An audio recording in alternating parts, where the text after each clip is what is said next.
Have you ever noticed that no one who claims socialism is superior to capitalism has ever lived under both systems? There are foundational facts of human nature that aid the success of capitalism and prevent the success of socialism, and anyone with a modicum of thoughtfulness and a desire to be honest with oneself can see that these facts are self-evidently true.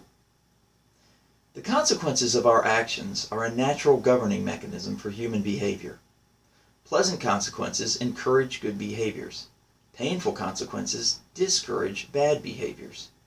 But socialism fails because it seeks to disconnect consequences from their foundational causes and tries to force equality on all outcomes regardless of individual contribution.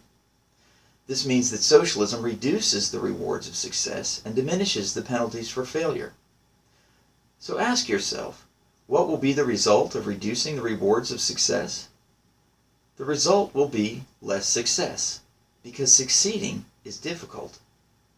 And what will be the result of taking the pain out of failure? The result will be a lot more failure, because failing is easy.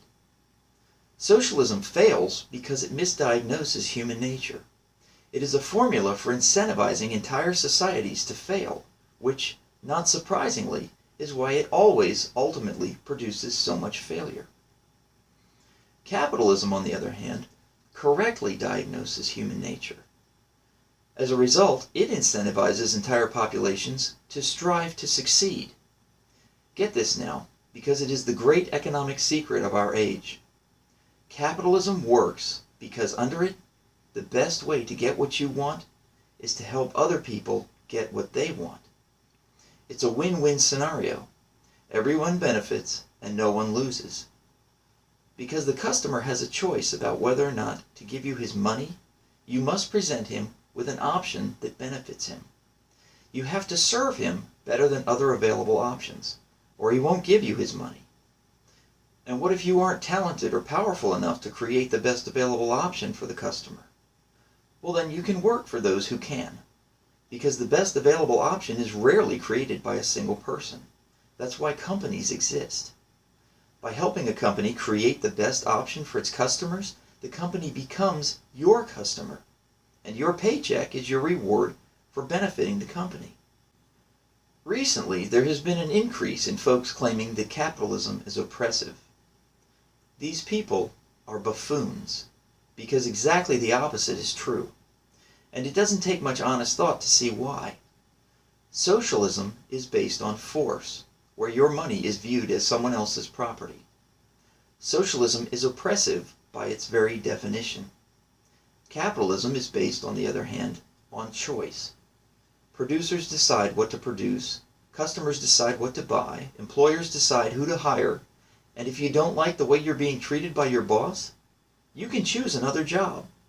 Every time you go into work, you are affirming that, far from oppressing you, your employer is actually helping you more than any other available option.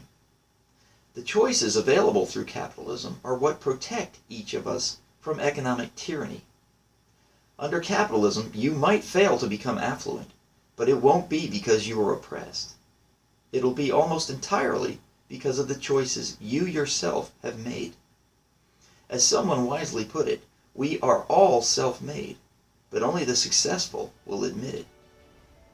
So if you don't like your current situation, get out there and see what you can do to better serve others.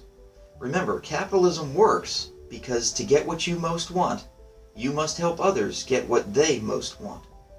And that's why capitalism is wildly superior to socialism, and why it always will be.